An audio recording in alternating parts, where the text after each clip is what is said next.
बनारस का मानक देशांतर हो गया, जो कि हमारे पास बनारस का पंचांग उपलब्ध है, तो हम बनारस का मानक देशांतर ले लिए और ये सासाराम का देशांतर ले लिए क्योंकि लड़के का जन्म सासाराम में हुआ है। अब देखिए हम क्या करेंगे कि इन दोनों में जो ज़्यादा होगा उसमें से कम वाले को घटा देंगे। तो यहाँ पर सासाराम का देशांतर ज़्यादा है, तो हम इसमें से इस बनारस के मानक देशांतर को घटा लिए। यहाँ देखिए घटाएं, 2 में से 30 तो जाएगा नहीं, तो इधर से 60 हासिल लेगा। अब देखिए 60 हासिल क्यों लेगा, क्योंकि ये मिनट में है और सेकंड में है, और जब भी ये हासिल लेगा तो 1 मिनट को लेगा, और 1 मिनट में 60 सेकंड होता है, तो 60 और 2 62 सेकंड हो गए यहाँ पर, और 62 में से 30 गया तो 32 सेकंड बचा, और इधर 83 में से 82 गया तो 1 बचा।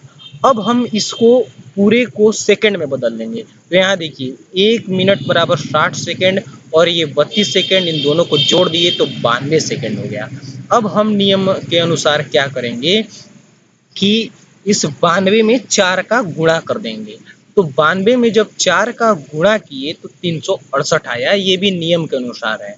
अब हमें क्या करना है कि इस गुणनफल यानी 368 में 60 का भाग देना है, ये भी नियम के अनुसार है।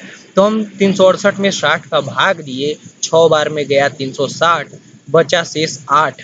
अब यहाँ पर हम इस भागफल 6 और शेष 8 को लिख लेते हैं। अब ये धनात्मक क्यों हुआ भाई, ये आगे प्लस का धन का चिन्ह क्यों लगा है, ये धनात्मक क्यों आया, इसको समझ लीजिए।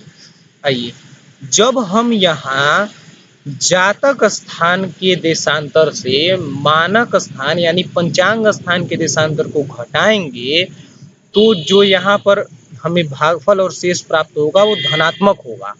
और जब हम पंचांग स्थान के मानक देशांतर से जातक स्थान के देशांतर को घटाएंगे, तो यहाँ जो ये भागफल और शेष होगा वो ऋणात्मक होगा। तो फिलहाल में हमने जातक स्थान के देशांतर से मानक स्थान के देशांतर को घटाया है, इसलिए हम यहाँ ये जो भागफल और शेष आया है यह यहाँ पर हमें धनात्मक प्राप्त होगा। तो यहाँ पर हमें ये भागफल और शेष धनात्मक क्यों प्राप्त हुआ ये तो आपने जान लिया। अब देखिए इसके आगे क्या करना है, इसके आगे हमें बेलांतर लेना है। अब आप सोच रहे होंगे ये बेलांतर है क्या भाई, तो देखिए जिस दिन लड़के का जन्म हुआ है उस दिन का हमें बेलांतर लेना होता है। इस बेलांतर की सारणी उपलब्ध होती है अपने पास। मान लीजिए कोई कुंडली बनाने की पुस्तक हो, उसमें ये सारणी दी हुई होती है। अमूमन किसी किसी पंचांगों में भी ये सारणी दी हुई होती है। तो मान लीजिए लड़के का जन्म 30 तारीख चौथे महीने 1998 को हुआ है, तो उस दिन का हम बेलांतर ले लेंगे। तो आपको दिखा देता हूँ मैं बेलांतर सारणी कैसी होती है। देखिए बेलांतर सारणी कुछ इस प्रकार की होती है।